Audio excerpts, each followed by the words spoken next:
Eh, Ahí, empezando en capítulo 8, versículo 1 a 11, la historia de la mujer adúltera.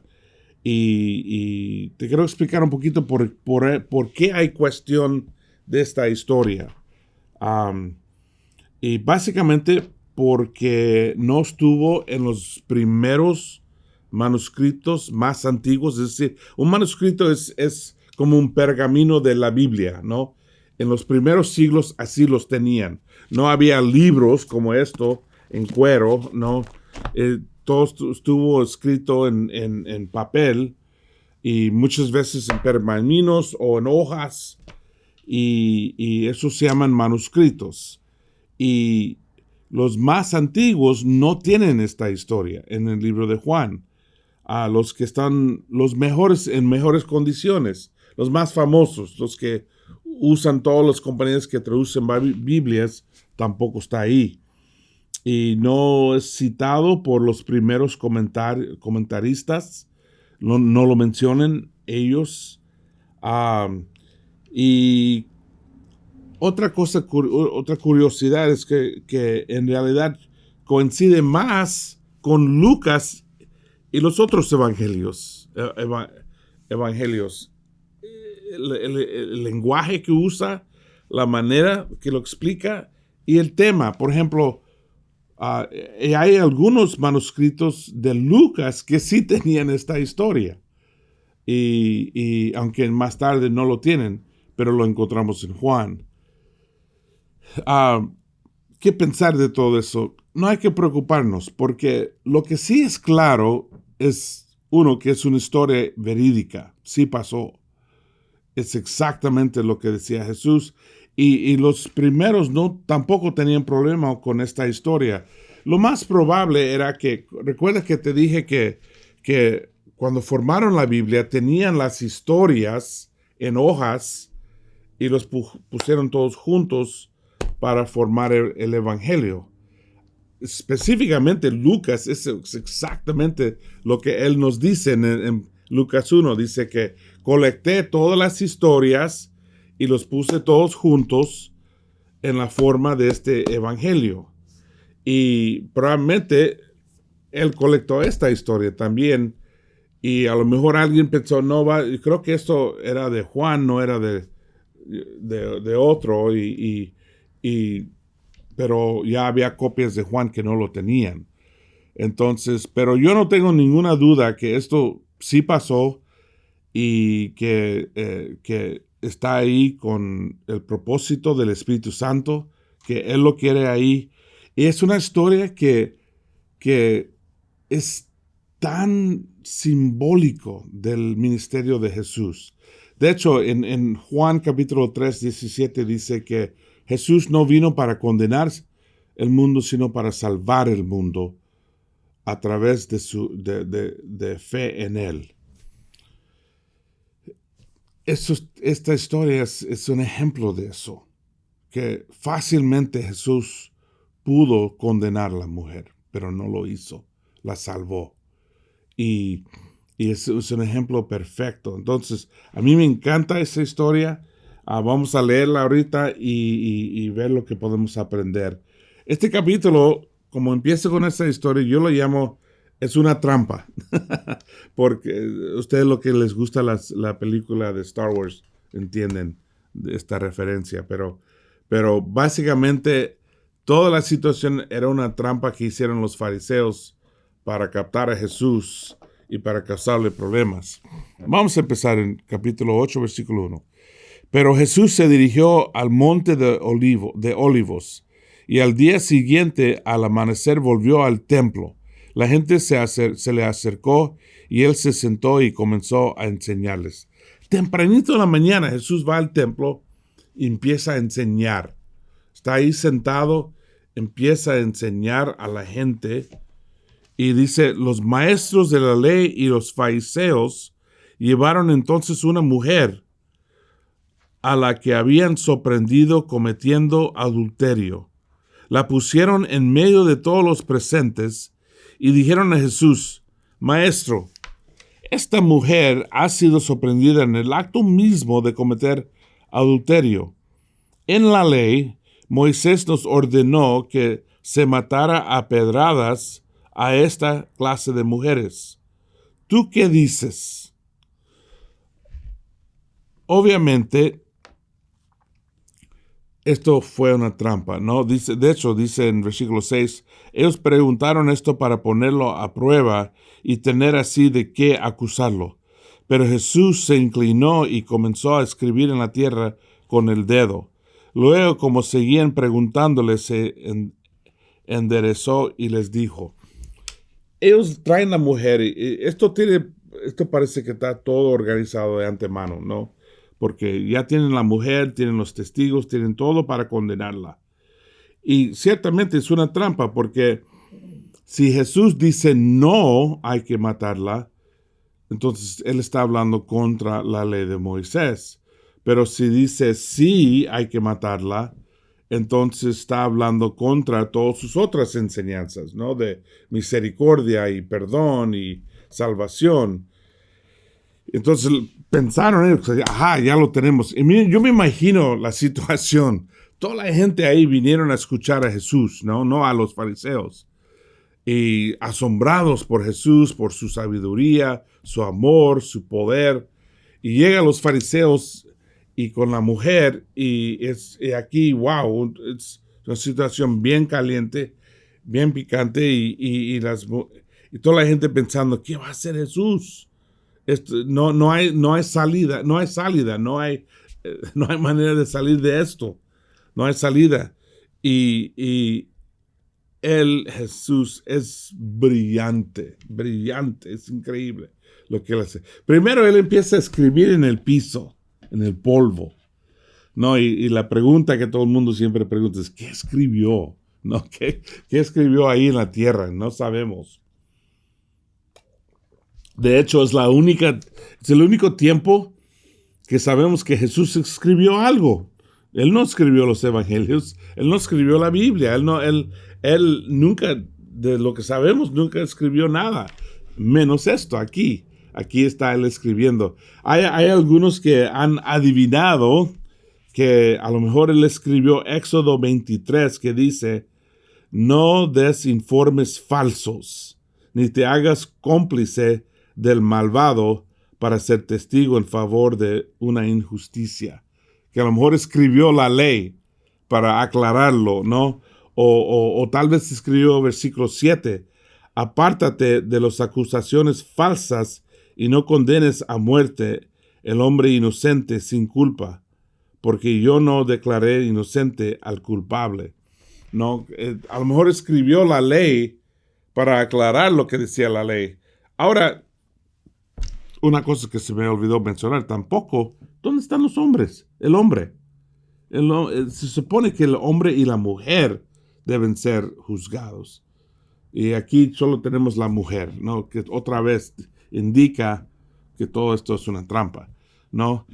Otros dicen, a lo mejor escribió Jesús Jeremías 17:13, que dice, Señor, tú eres la esperanza de Israel, todo el que te abandona quedará avergonzado, todo el que se aleja de ti desaparecerá como un nombre escrito en el polvo. Que a lo mejor él estuvo escribiendo sus nombres de los testigos, ¿no? De los fariseos, y se sintieron el calor de wow, de la situación. Me encanta porque dice, luego como seguían preguntándole, se enderezó y les dijo, aquel de ustedes que no tenga pecado, que le tire la primera piedra. Y volvió a inclinarse y siguió escribiendo en la tierra. Al oír esto, uno tras otro comenzaron a irse, y los primeros en hacerlo fueron los más viejos. Me encanta esto. Según la ley, los testigos deben ser los primeros a tirar la piedra. La primera piedra debe ser tirada por los testigos. Él dice, mira, el que no ha pecado, cuando todo el mundo sabe que todos hemos pecado, todos. Y la única manera que podemos sentirnos tanto ira para condenar y castigar a alguien es cuando no estamos conscientes de nuestro propio pecado. La misericordia viene cuando uno es consciente de su propio pecado. No, el perdón viene cuando uno se da cuenta de todos sus pecados. Cuando nos olvidamos nuestros pecados, es muy fácil para nosotros juzgar y condenar a otros. Pero créeme, el hombre que ha caído en pecado y lo reconoce y pide perdón, no va a condenar al otro, a su prójimo. Pero el hombre que se va y luego se olvida de su pecado, ahí está el hombre que va a condenar. Jesús los hizo todos recordar. Wow, yo también. Y me encanta que eran los primeros eran los viejos. Porque si tienes mucho tiempo, tú sabes que eres un pecador. Yo sé que soy pecador. Yo no tengo ningún argumento. Yo no voy al cielo con mi rectitud. La única manera que yo voy al cielo es con la misericordia, perdón y gracia de Cristo. Y todas las cosas buenas que he hecho en mi vida no me compran un boleto al cielo. A nadie puede ganar su boleto al cielo, porque todos han pecado. La Biblia lo dice, que todos han pecado, que no hay ni un solo hombre, ni una sola mujer que no ha pecado. Entonces, no hay nadie que debe estar juzgando y condenando a los demás. Y Jesús los hizo ver eso. No, Él los hizo ver que todos somos pecadores. Y eso debe humillarnos. Ese debe quitar ese juicio, ese prejuicio, esa condenación a otros y hacernos más humildes y tranquilos. Entonces se fueron uno tras otro. Primero los viejos, ¿no? Y dice, al oír esto uno tras otro, comenzaron a irse. Y los primeros en hacerlo fueron los más viejos. Cuando Jesús se encontró solo con la mujer que se había quedado ahí, se enderezó y le preguntó, Mujer, ¿dónde están? ¿Ninguno te ha condenado? Y recuerdas que te dije que cuando Jesús pregunta preguntas, siempre tienes que preguntar ¿por qué? ¿Por qué está preguntando esa pregunta? Y dice, ¿nadie te ha condenado? Obviamente la gente se fueron. La pregunta real es si Jesús la condena. Nadie. Y se ve y ella mira, ni Jesús mismo la condenó. Eso era lo más grande, lo más importante. Yo recuerdo, vino un hermano del Medio Oriente y le estuvo compartiendo de la religión de Islam y de los musulmanes. Y nos dijo que hay una historia también en el Corán de una mujer adúltera que la llevan al ¿cómo se llama? El musulmán, y lo llevan a él, al líder, y preguntan qué hacemos con ella. Y él la pone atada a 2 caballos, y los caballos van corriendo y la rompen su cuerpo en 2 pedazos. Y él dijo, imagínate, ¿quién tú quisieras seguir? ¿A él, a musulmán, o a Jesús? Jesús perdona.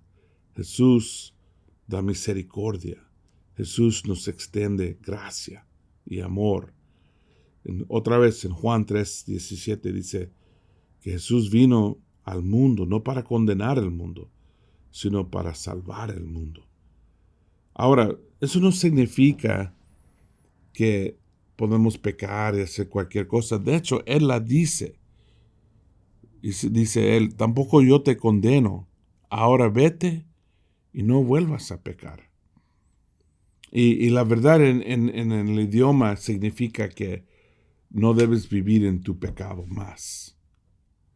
Y no sé, tal vez era prostituta, tal vez tenía hábitos malos, tal vez mal juicio y siempre estuvo haciendo decisiones malas, no sé. Pero él la dijo, tienes que dejar esa vida. Y así es, Dios es bondadoso, con misericordia y gracia, pero sí también nos llama a dejar la vida pecaminosa.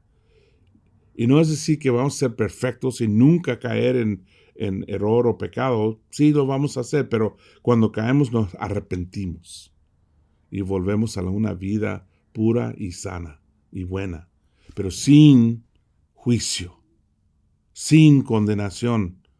Y nosotros que hemos sido perdonados no debemos estar condenando al resto del mundo. Solo Dios tiene ese poder. Solo Dios tiene el buen juicio. Nosotros no. No sabemos lo que pasa en el corazón, ni nuestros corazones, menos del prójimo. Pero imagínate, siendo esa mujer, te captaron culpable. Nadie estuvo diciendo que no era culpable, ni ella. Era tan obvio que era culpable. Todos somos culpables. Completamente culpable. Pero lo que hizo Jesús, ahí está el milagro. La perdonó, la guardó, la protegió. Nosotros, si somos muy honestos, hermanos, sabemos que todos somos pecaminosos. Somos pecadores.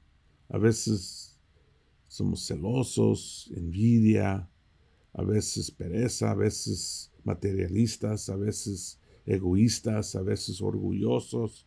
Todos estamos tratando de no vivir según esos pecados, pero lo tenemos, está en nuestro corazón. Y la única manera que vamos a llegar al cielo es por el perdón y gracia de Cristo. Y eso nos debe animar a no juzgar a otros. Tratar de ser mejor ejemplo que podemos. Como dijo Jesús, buscar la perfección en Él. Pero no engañarnos y pensar que ya somos perfectos. Eso es la lucha. Eso es el viaje del peregrino, ¿no? Buscando la perfección. Y Él dice, yo no te condeno, pero dejas de pecar, ¿no? Dejas tu vida de pecado. Dice, Jesús se dirigió otra vez a la gente. Y ahora vamos a leer el versículo 12. Diciendo, yo soy la luz del mundo. El que me sigue tendrá la luz que le da vida y nunca andarás en la oscuridad. Él dice una declaración grande de quién es Él. ¿Quién es Jesús? La luz del mundo. El que nos da entendimiento, el que nos da la sabiduría, el que nos da el conocimiento, el que nos da toda la información que necesitamos para vivir en la luz, para tener una vida llena, Zoe, la vida de buena calidad, la vida que todo el mundo busca. Por eso trabajamos fuerte, por eso guardamos dinero, por eso compramos carro, por eso compramos casa. Todos buscando esa vida buena. La vida buena. Y viene por Él. Él lo sabe. La pregunta es si nosotros lo sabemos. A mí, honestamente, hermanos, a mí me ha impactado tanto esto. Porque conozco a mucha gente personas que yo amo mucho, que están buscando otra manera de tener una buena vida. No lo van a encontrar. No lo van a encontrar. Pueden ganar la lotería y tener todo el dinero en el mundo y no lo van a encontrar. Pueden tener mejor trabajo, mejor educación, buena forma física, la esposa o esposo más guapo en el mundo, pero no te va a dar la vida. Zoe, la luz del mundo. Solo viene por Jesús. Y eso nos debe animar, nos debe empujar a compartir Él con otros y hablar a otros de quién es Jesús. Y yo sé que a veces se me olvida y no pienso en compartirlo y eso lo tengo que cambiar, pero yo sé que parte es por no pensar en esto, olvidarme de que cuán grande es Jesús, cuán increíble es Él. Él es la luz del mundo. Y terminamos aquí en 31 y 32. Por supuesto, los fariseos, los líderes, empiezan a criticar a Jesús, y están discutiendo y peleando con Él. Y es increíble cuántas veces Jesús tiene que pelear con la gente, pelear con los líderes. Constantemente lo están criticando y atacando. Y en 31, un versículo que muchos de nosotros lo conocemos bien porque lo usamos mucho. Jesús les dijo a los judíos que habían creído en Él. No los judíos que no creían en Él. Esto es los judíos que creen en Él. Los creyentes. Y que yo diría es la religión más grande del mundo. Creyentes.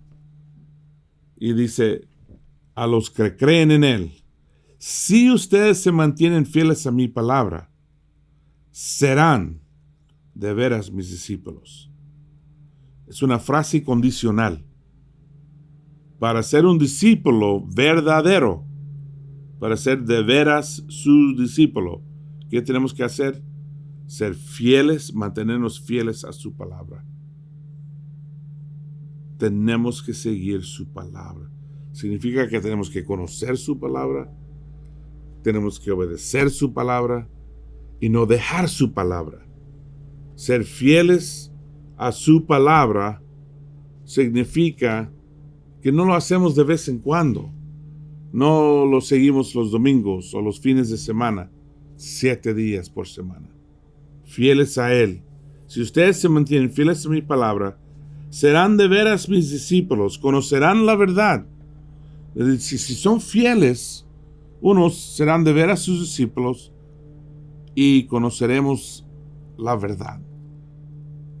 Y la verdad solo se conoce haciendo su voluntad, solo siendo fiel a la palabra. Uno no puede mirarlo de lejos y juzgar el cristianismo porque no lo entiendes.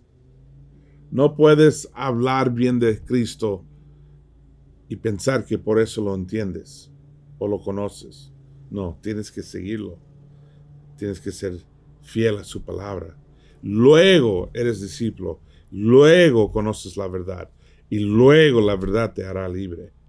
Hay mucha gente que toman el nombre de cristiano y no son libres. Son esclavos del odio, de enojo, de ira, de drogas, de cosas diferentes del mundo. Y no entienden por qué no tienen la libertad, por qué no han sido librados. Porque no están obedeciendo su palabra. No son fieles a su palabra. Y si no eres fiel a su palabra, no eres discípulo. Entonces no tienes el poder de ser liberado. Entonces es una enseñanza muy fuerte, muy importante. Jesús quería aclararlo claro. ¿Quién es su discípulo? El que es fiel a su palabra. Muchos ni conocemos la palabra. ¿Y cómo vamos a ser fiel a algo que no conocemos? Cualquier persona puede venir a la casa y causar confusión porque pueden decir, no, la Biblia dice esto y esto y esto, y no podemos defendernos si no conocemos la Biblia. Pero si lo conocemos, es porque lo hemos usado. Entonces vamos a parar ahí, hermanos. Terminamos ahí. Quiero terminar con una invitación a este domingo a las 11. Tenemos un sermón en español y te quiero invitar. Está en el mismo lugar, metro.laicc.net. O aquí también metrolaregion.com. Hay varios lugares, pero el mismo lugar donde has visto esto. Manténganse por favor conectados, seguros en su casa y caminando con el Señor. Que Dios los bendiga.